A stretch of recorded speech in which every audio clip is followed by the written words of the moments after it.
This show is about sharing the profound stories of others who've turned their lemons to lemonade, and about how you can navigate your own struggles by understanding how others have navigated theirs. As I continue to search for my own truth, I will share the incredible stories of the people that cross my path, with the hope that you find inspiration, courage, and peace along your own journey to make the best lemonade your life has to offer. This is Life and Lemonade. I brought the sunshine. Hi guys, welcome to another incredible episode of Life and Lemonade TV. I am sitting here with the incredible Daunte Fyall, who is an West African dance teacher. This particular episode is a little more personal because this is my dance teacher. This is my African dance teacher, and the reason I chose to have this interview is because I was able to watch a portion of his transition and then witness, his character, witness his integrity, his intention to be a part of his class, and then to see him move from a community center to the amazing things that he's doing right now. And I was like, I'm witnessing this, and I have to bring it to you guys, right? When I moved to LA, I was looking for something to connect me to my childhood, to connect me to home, right? In my childhood, the staple part of my life was my dance class. I danced probably 4 or 5 days a week, right after school, all the way up to midnight, and it was African dance. Dance in Africa. Thank you, Jennifer Seeley, for forever impacting my life. And when I moved here, I felt like a part of me I needed to reconnect with. And so I looked for an African dance class, and I came across this class. I don't remember exactly how, and we started in the Culver Center. And like I walked in, I heard the drums, and I was like, this is it. His roots began with the world-renowned Asane Kante, founder and artistic director of Kankuran West African Dance Company of Washington, D.C. As a senior company member, your performances, venues, credits include the Kennedy Center of Washington, D.C., the Trinidad and Tobago Emancipation Festival, the Smithsonian Museum of Washington, D.C., Debbie Allen's Hot Chocolate Nutcracker, and the White House of the United States of America, to name a few. And most recent, Daunte can be seen displaying his choreographic and dance talents on MTV. You performed with Leslie Jones, multiple projects with Netflix, congratulations, Amazon Studios, and then you performed with Khalid. And then last but not least, he was a principal dancer in the hit comedy sequel film starring Eddie Murphy, Coming to America 2. So as the founder and president of this artistic direction at Seku, that's the name of his cultural arts collective here in Los Angeles, he currently leads the largest outdoor West African dance course in California.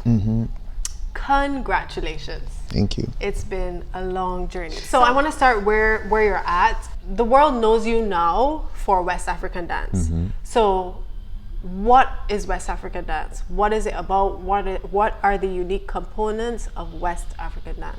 Wow. So West African dance is so essential. For me, it's like it's the heartbeat of the world, and that's how I treat it.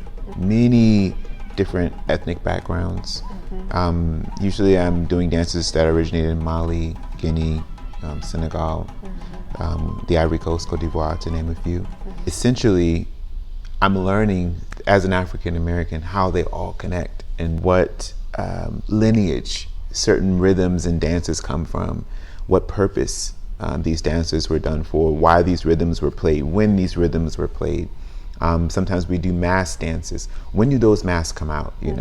The more I learn about this culture, it seems it's the more I learn about my life. It's very closely related to, again, music, song and dance and food. Everything's kind of meshed in. So you'll see, like in Senegal, for example, they have West African dance called Sabar, and there's a rhythm called Djeboujen.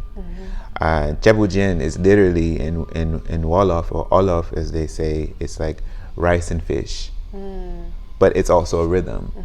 So Jebujen is like, when you see folks dance, it's like a mix of rice. You see a mix of rice and fish.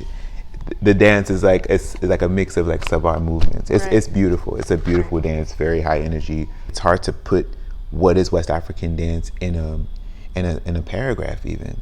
You have to experience it. It has to call you. Experience it. So one of the things that I love, and you need to remind me now, when you open the class, you say this is a language. Yes. What's that? You give it to us every single class. Actually, this is a language. I'm like, this is a language. That's how my teacher, Asan Kingtay, taught me. He said he always would refer to the different choreographies or rhythms as a language.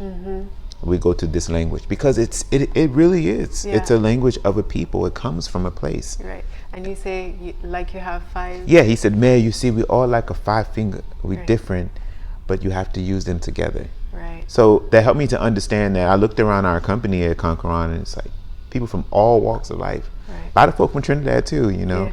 But people from all walks of life who look different, who were shaped different, but they were all moving together. Right. And Conqueron is one of the most athletic West African dance companies, still kicking after decades of service to the community. So it's like, when you see, you know, folks dancing at the same energy, there's something to that. But we look different when we've been told that like differences make us more than or less than in society. This proves that wrong, because we all can exist in the same space, in the same room together, and move together in this language, and like communicate not only with our movements to the drum, and have the drum speak back to us. So so tell me then, what is the meaning of Dan Seku? That is the name of your collective. Yeah. So Dan Seku is simply means, it's dance, like dance, and Seku, the name Seku. Seku is a name, West African name that means wisdom.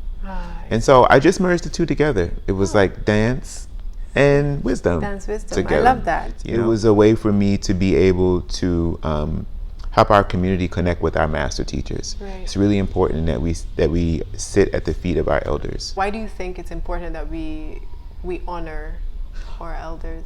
Oh yeah, because this is a living tradition, and they keep it alive. They paved the way for us, you know, to be able to have class. You think about how even the arrival of Africans into America, we weren't immigrants, we were commodity. We came here with the knowledge of our drum, but with no drums. You know, it wasn't really until recent years, in retrospective of slavery, you know, how long slavery was, that the djembe is here. When we talk about sitting at the feet of our elders, they had to work really hard to make sure that we can just be able to take a class, you know, in a studio space.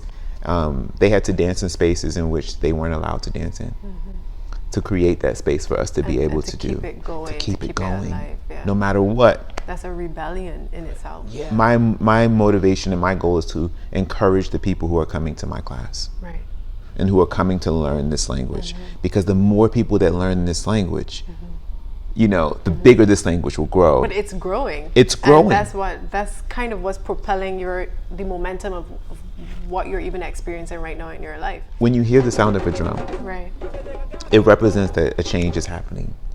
Like, for example, they would play the djembe like at maybe like at a high point of elevation, you know, or at the village center, they would play the drum, you know. In fact, one of our classes, we did the calling of the adolescent girl to adulthood. Right.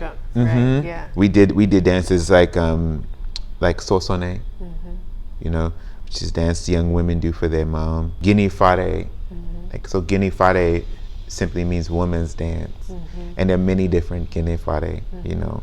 Dundumbe. Dundumbe is one of the Dundumbas, part of the warrior dances. You know, come on, look at you, come on, you're making me proud over here. I'm proud. I'm like, Dundumbe, I went to class. I'm proud. Okay. Listen, y'all better come to class. We have to soak this language up. If we don't speak this language, then what will happen? I stopped dancing when I was 17, I think, or 16, because I felt like I was grown up, right?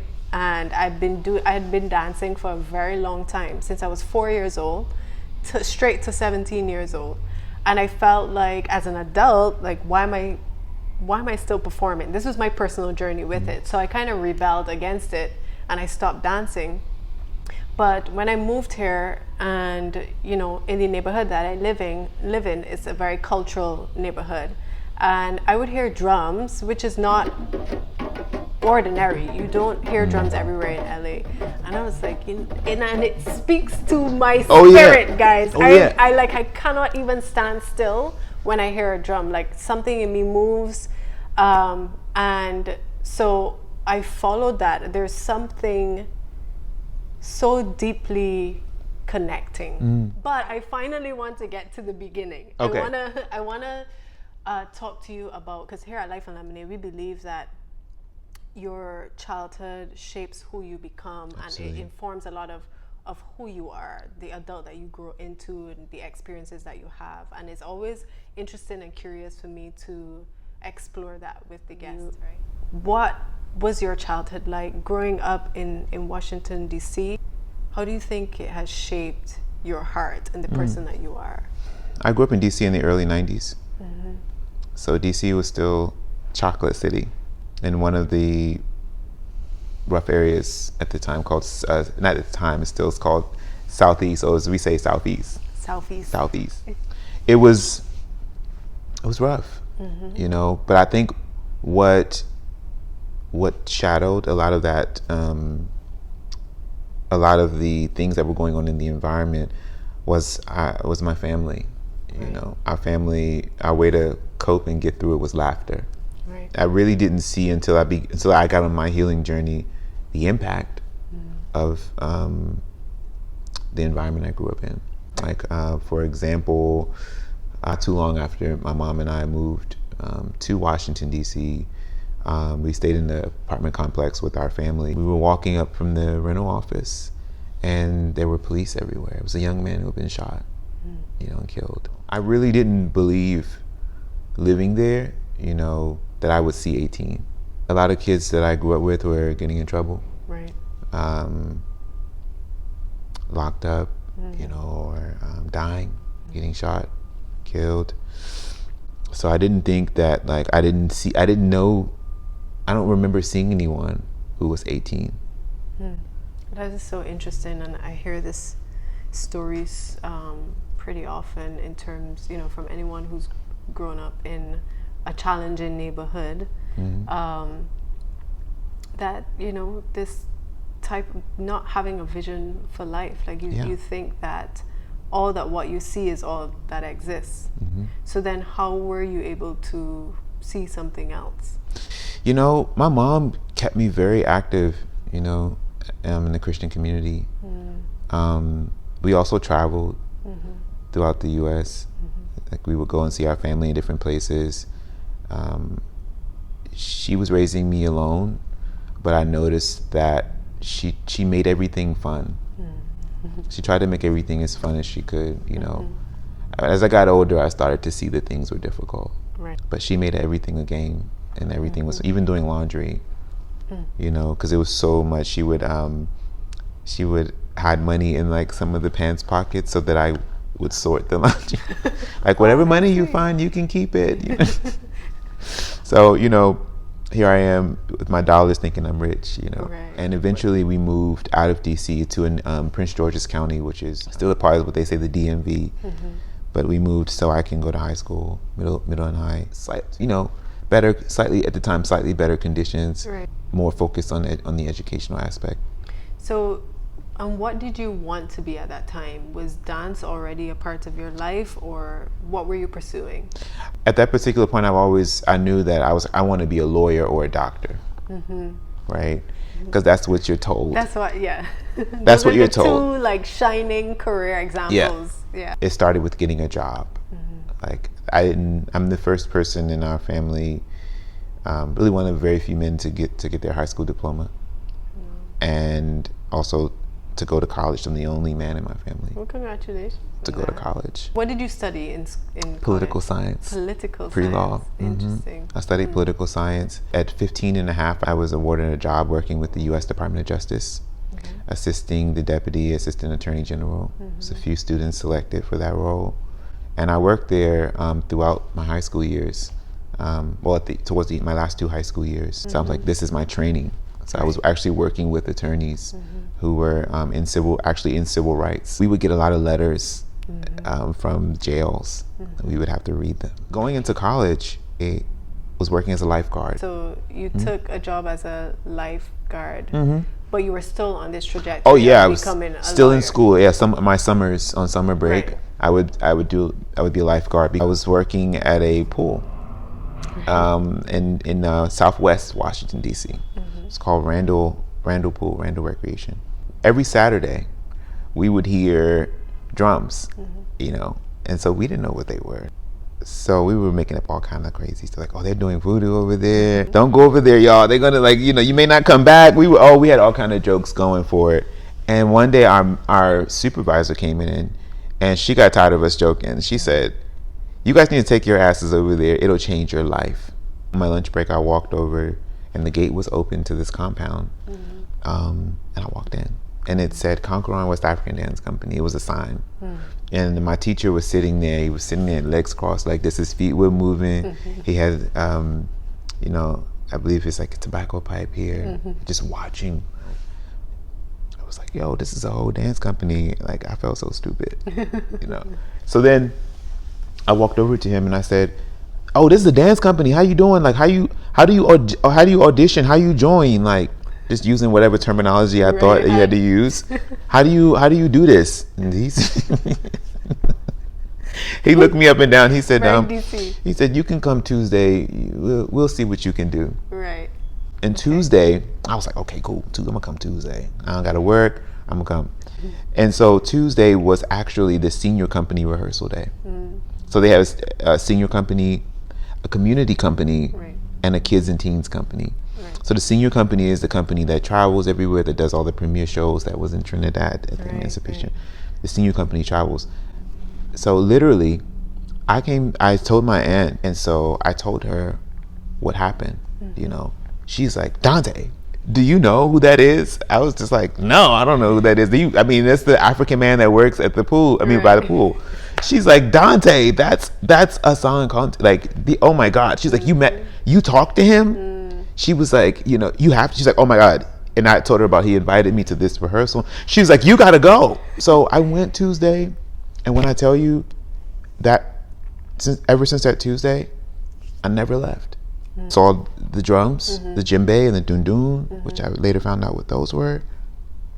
And black folk jumping, literally jumping to touch the ceiling, and smiling, and fabric. Just like exerting so much power and athleticism and energy. I had never seen someone who looked like me be so dedicated to something and committed. Yeah, I had never seen that before in my life. So you went in there as a DC kind of, if I may say, from the hood, right? From around the way, right? Which isn't necessarily what they did in your neighborhood. You just explained that you didn't think that you were going to live past 18. So then, how do you go in there as that person and then stay? Because it's not typical for what you would do, what your people would do. Now that's the work. That's the work. It was difficult, very difficult. Maintaining, I had to go back to school. Now when I started training with Conqueron, I'm like, I'm not going anywhere. I can't leave. This feels great. I get to just, express myself. I've never expressed myself in that way before, at that capacity. So how could you leave that? Yeah. But I was also around men who weren't interested in expressing themselves in that capacity, and that completely shut down. They completely shut down, and who made that appear to be a sign of weakness in my life, because I desired to express myself in that way. I was weak. It had something to do with my, they said my sexuality, like I was gay because I danced, Right. which That's a typical you know, perspective. that's a typical perspective, which is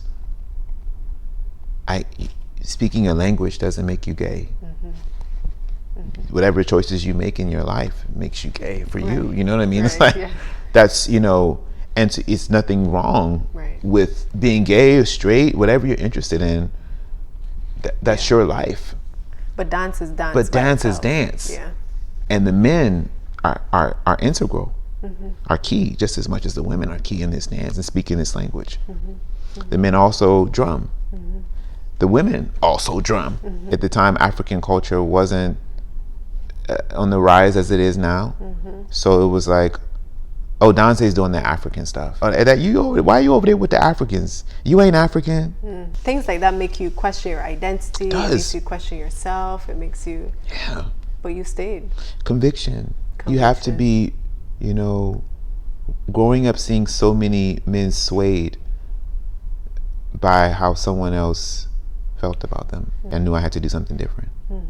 So this was another first for you. A first every day, and I started to live life like every day that I can do this, I'm making history for my family, just so I would feel good about the decisions I made for my manhood and for my life. I always had this desire to go to California. I didn't know until later in my dance career that my teacher is actually one of the pioneers of African dance here in Los Angeles. So wait, before we even get there, when did you put down the pursuit to become a lawyer and you picked up something else? When did that happen? Did that happen with your move to Los Angeles? It happened way before, but I was still moving forward with it because I was still in the space of pleasing my family and others. And not pleasing Daunte.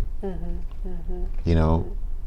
So it was something I had abandoned when I first got that job at you know, as a teenager at the Department of Justice. Nothing against it. It's just I knew that these attorneys were making good money. And I'm like, this money would help my family. But I looked at them and they did not appear to be happy. Like the happiness that I wanted, though. Maybe they were happy, you know, for themselves. And I don't want to discount that. But I think it has to, I think the law profession has to speak to your soul. It has to speak to you. I got a call from a friend at the time who is a friend of our family. And she was working in the news. And they needed, at the time, they needed like a field producer position. Well, they had a field producer position open. And she called me and she was just like, hey, we have this position open, but you have to move here in the next 2 weeks. And I was living in Baltimore at the time. I was working, it was after college. I was working at Johns Hopkins University. And I was like, yeah, man, this is it. You know, I was saving money like to go to law school, but I really wasn't happy about it. I was like, this is it. I came here on the short notice. 2 weeks. 2 weeks, and literally I crashed on this woman's floor. Wow. I crashed on the floor. I had an apartment. I had a beautiful apartment in Baltimore. So I ended up flying back the time I was here. I think this job lasted for about, maybe I was working with her about 3 months or so. I had to first deal with putting aside other people's fear. For you, yeah? Because it was like, well, you going to California, you don't, you know, what's going to happen? You don't really, you know, all of your family's here, blah, blah, blah, blah. But it's like, when I would sleep on that floor, I was like, I'm going to get a place. And the place actually ended up being the place that I was sleeping on the floor in. Because the apartment, it was a 10-unit building. And a one bedroom actually opened. It was a studio actually too. So a one bedroom opened up in the building, and she moved into the one bedroom and referred me for the apartment we were staying in. I was like, oh, thank you. So now I finally had an apartment. You know, about 3 months into being into Los Angeles, and literally, that was like, I was like, I'm here. I got a place now. My plan was like, oh, I'm gonna give it a year. I was like, I have a place here now. Right. Like, I'm not going back. Right. You know? Right. So it gave me the opportunity to really, you know, my job, and after I got the place, my job ended. So it was like, I have this place now. What am I going to do? Right. You know, and so I started to work at like different temp agencies to make money, little side gigs. I connected with the African community here. Like, I'm a dancer. You know, if you need anybody to dance with your troupe, I'm in. I'm here. Started doing little dance gigs and stuff here. And then one of my teachers is here. His name is Babacar Njai. He's an amazing West African dancer. I mean, performer, choreographer. He's worked with, even most recently, he's worked with like Beyonce. He's dope. But he left Baltimore a couple years prior. So I'm like, I'm gonna find Babacar's class. And so I started taking Babacar's class. I was here just to balance me out, make me feel like I was home. It was at Debbie Allen's at the time. And through taking class at Babacar's, I ended up registering for their summer intensive and getting a scholarship to go to Debbie Allen's. Like Debbie Allen, you know, she brings the best. Yeah. So she's iconic. Iconic. Yeah. I was able to get skills to work in the industry, an industry that I was unfamiliar with. And so it's just like making this, when I chose to decide that this is where my life is going. In my second year in LA, I said, you know, I was looking in the community and I saw what was missing. And I know it was a lot of the presence of the youth. A lot of it was, they're artists too, and they don't have the money to pay $15, $20 for a class 2 times a week. It's a lot if you're an artist and you're trying to survive. So it seems like a luxury. Yeah. But it's actually your medicine. What I did was, I said, I'm going to create a class that's donation based. I want to teach at a donation based level. I don't want to interfere with any of the masters that are teaching. I want to pay respect, and I want to actually teach to get the youth prepared to take the master classes. Because what is it about this that you think is so soul fulfilling? Like, I feel like what's fulfilling about this is the fact that it creates unity on a different frequency that we don't get to connect on a daily basis in this country. If our presidential cabinet took West African dance class every day, what type of country will we have? Yeah. What is it about West African dance? It's the way in which it connects to the spirit. Yeah. It's the spiritual aspect of it. It's the way that it reaches like your DNA on a whole different level. Yeah. It's just, it consumes your whole body. It consumes your whole body. And like you actually don't have time to be in your mind. You can only be one place in dance, in African dance, and that is like in your body, in your heart and in your body. You teach the fundamentals. So as we were describing, you have to be in your body. And for me, I felt like my voice was seized up in life, right? I felt had transitioned to LA. Things were not going how I wanted it to go, and I felt like muted in my voice. And when I went to this class and I started doing the fundamentals with you and the way you teach the class, I was forced to go into my body, and the things that I felt I couldn't say were coming out in dance because I needed to use all my energy. I needed to jump high, go low, you know. You're moving your feet, but also simultaneously moving your hand and your head and your neck. Like, you perform with every body part, which is an entire workout in and of itself. But it felt like I got the opportunity to, it was like screaming in the form of dance. To your point just now, for a society that feels so tense and that holds so much inside, African dance is such a unique opportunity to release, because you cannot do the two. You can't be tense and successfully take an African class. My thing is, Africans don't have to ask for permission to be African. Only here do we have to check a box that says that we are in some way affiliated with Africa. Right. right? Or was there an opportunity in your dance life that solidified to you that this is the career and the path that I am going to take? Yeah, a year after into walking into that studio on that Tuesday, I was performing at the White House. I've always seen the White House behind gates. Right. And so a year into moving into my culture, I'm getting an invitation from the president. It was George and Laura Bush. That's incredible. This has my name on it. Yeah. This culture showed me that as long as I stay close to the drum, I will have access into things, unimaginable. So I want to jump and fast forward to the most recent 2020 in the pandemic. And this may have been starting before, but I feel like there was a momentum that happened. The pandemic hit, right? Los Angeles shut down, class stopped.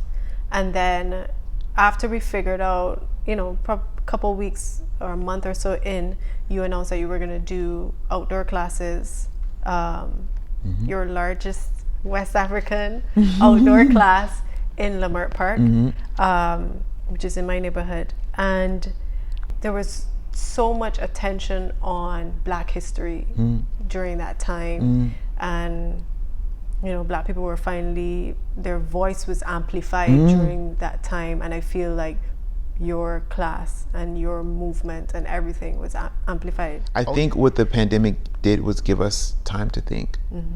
And so in the very beginning, I started to think, I'm like, if we say these drums are healing, this is medicine. I have to be proof of that. As a leader, it brought us back to the safest place in our city to play drums, which is Leimert Park. Yeah. And it wasn't always safe, again, to play drums in Leimert Park. Again, we have elders who had to fight for, us to be able, to play those drums in the park. There were elders, some of our elders who are alive today, who were arrested for playing, for refusing to be moved. So I said, if the djembe has made it through slavery and some other horrific things that have happened to now, then we will. So will we. But then I saw LA Times made it to Leimert Park. LA Times made it after we started growing. LA Times came and did a feature story on us. Well, actually, they were doing a feature story on Pop Juice's class. Because His drumming. He teaches West African drum. He's a master West African drummer from Senegal. Yeah. Has been here in the community for over 20 years. Our lead drummer is on the Doon Dunes. Her name is Tini Osborne. She connected the dot. She said, "Hey, have you met Daunte?" Because I wasn't there when they had met. So they interviewed me, and I ended up talking to them about Seku. And they said, well, they went back and they said, well, we're actually going to do this. We're just going to do one big story on you guys. I'm getting chills because I'm just like, Pop teaches the drum, the rhythm to the movements that we do on Saturday.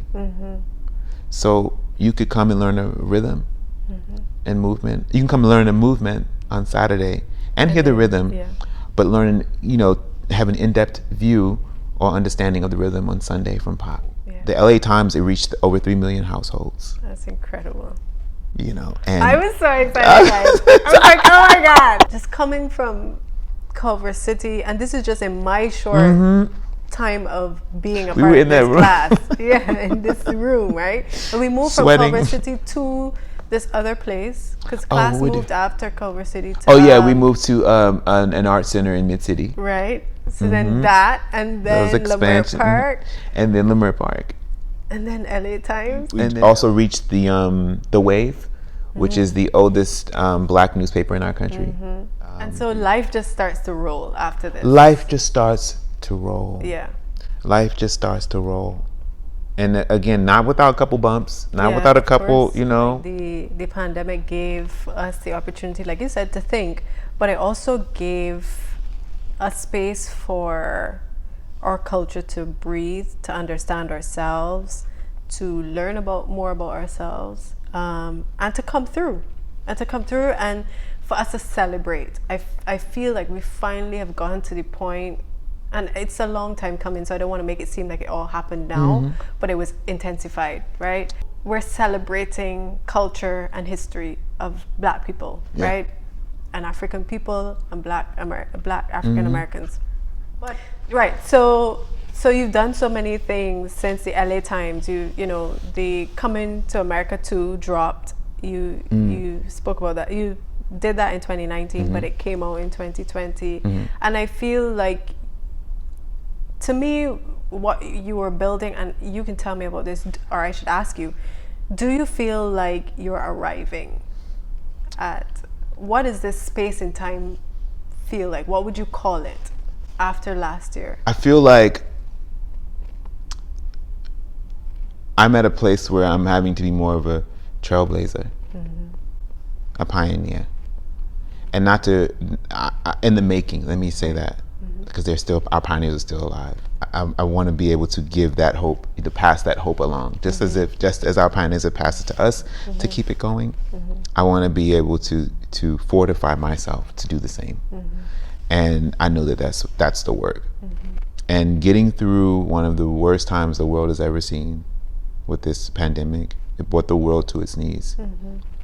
But to still keep fighting and running, you know, with this culture, you know, and to be an authority. To be an you're being positioned as an authority. Yeah. So, have you been to Africa? Yes. Yes. Yes. Tell me what that return was like. I was actually invited. I was invited. That is incredible. I was performing. I was a cultural ambassador from the U.S. Performing with my teacher, Pop Sila, in Côte d'Ivoire, in his hometown of Abidjan. Actually, he's from Barquet, but he lives in Abidjan. And is the Ivory Coast? Ivory Coast. Yeah. It was amazing. We were actually we partnered to bring traditional West African dance awareness back to the continent. We were creating awareness for the youth that are in Africa. Right, to let them know that their voice is being heard. Let them know their voice is being heard, but also too that traditional West African dance is important. Yeah. That was one of the concerns of the government, is that the children were losing interest in the traditional art forms. We actually performed for the presidential cabinet. I'm extremely wealthy, spiritually. And so I think that spiritual wealth helps me to move through the rest of my life. Right. You should start things with pure heart and pure intentions. You know, if your heart is pure, and your intentions are pure, the result will be pure. You know. Is that what brings you back to center? Every time. Do you have like a dream person that you'd like to perform with? I want to open a show with West African dance for Dave Chappelle. Why? He's dope, and he's also from my area. He's from the DMV, he's from DC, you know. He's from around the way, and I used to see him when I was young. I remember I saw him on the train once. He was sitting on the train, he didn't have any security. He had just started doing some things. I'm like, oh wow, this guy is in, you know, he's on TV. What for you is the biggest lesson your life keeps trying to teach you? Patience. Because I'm like, everything has worked out. And I had this timeline of when it should, in my mind. Like, this should be here. I should be here by now. With, oh, my heart is so big. How, I should be a multi-millionaire right now. You know. But in time, you know, it took 8 years to say I have the largest class in Los Angeles. 8 years of self-worth. Yes, Kingtay. 8 years. So, patience. So, what is it that you want Black people to know about themselves? I want you to know that you're worthy of everything great, everything valuable, everything invaluable. You're worthy. We are a group of divine individuals who come together, who unify to have dialogue, to communicate with one another. And so a community is actually a meeting of the minds and hearts. Yeah. You know, it's of anybody. Yeah. It's a synchronicity. You know, it's finding out the the similarities and differences and working through them versus using, and honoring them. Yeah. Versus condemning someone for being different. I want people to see people for people. If you're homeless, that's not who you are. If you're an executive, that's not who you are. This is who you are. I have experienced it. So you're communicating something that I have experienced, and the word experience, we know the word, but really to break it down is to have something, is to live something with mind, body, and soul. Is to go through something, not just intellectually, not just drawing a picture in your mind, or it's about cellularly experiencing something. And so when I hear you say that, it just transports me back to class and really internalizing that, because I felt that. I felt that being there. And you always say in class at the beginning, you take this, you learn this language, and then you take it out into the world. So when you walk into the photocopier, you say that every do this class. dance, whatever dance we were doing, if it's something dun ba, you take it into the workplace. Take it into the workplace, because again, they have intention, they have meaning. So what's next? Where do we see you next? What is next for Seku? What is next for Kingtay? Expansion. Expansion. Right now we are expanding into the Valley. Right. We've been in South LA. Okay. We actually went further south. We were doing last year, actually in the pandemic too, which I left out. We were actually hosting double courses down in San Diego. Yeah. So we would have our morning class in Leimert Park, and right after class drive down to San Diego to have another West African dance class. Right. Because we have family down there that needs this healing. So now we're expanding to the Valley. Daunte, thank you so much, Leah. much. Thank you. This was incredible. You are emerging. You are, I can see you're going somewhere. You have so much further to go. I thank you for just doing this, because it was a space for me. Being new to LA, it was a space for me to connect to home, but also to connect to myself. It was a homecoming for my own self, and I need to come to class. So I will be there. But I thank you for leading with your heart, and for leading the community in this way, and teaching the language and bringing people back home. Thank you for creating this space, for us to be able to share what we're doing. You're going to have viewers from all over the world, and you just created a space for us all to connect. So thank you for doing that, and for being such a huge force in this city, for highlighting our artists, and just highlighting greatness as you see it through your lens, which is amazing, So thank you for that, for creating the space. Thank you. Thank you. Thank